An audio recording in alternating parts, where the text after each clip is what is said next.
It's a historic moment. Assad was a brutal dictator who killed more than 500,000 of his own people.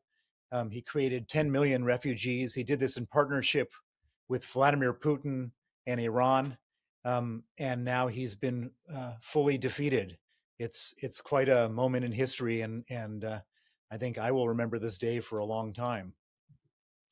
He seems to have been abandoned by his two main allies, namely Iran and Russia.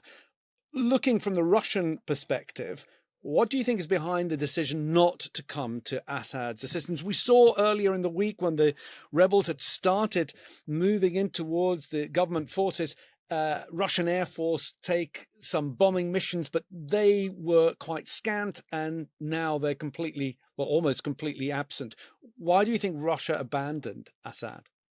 I don't think it was a conscious decision. I think that Putin is basically stretched way too thin. He's devoted all of his military resources to Ukraine.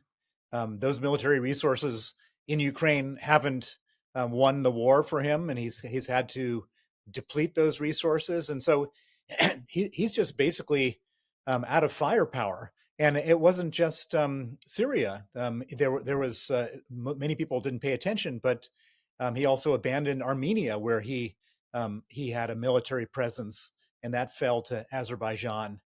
And then there's a question of what happens in various other places where it's not military resources, but various other technology resources, like in Moldova. He lost the election in Moldova, even trying to manipulate that.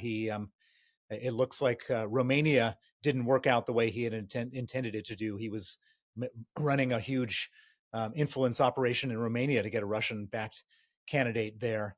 And then there's a big question on Georgia, and then the final question, of course, is Ukraine. And so Putin is stretched way too thin.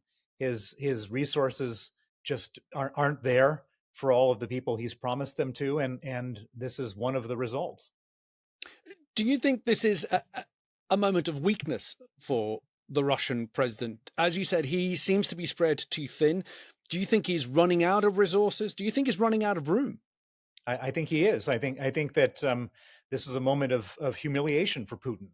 You know, he put his name behind Assad. He put his resources behind Assad, and now Assad has been humiliated, and I think by extension, Putin has been humiliated.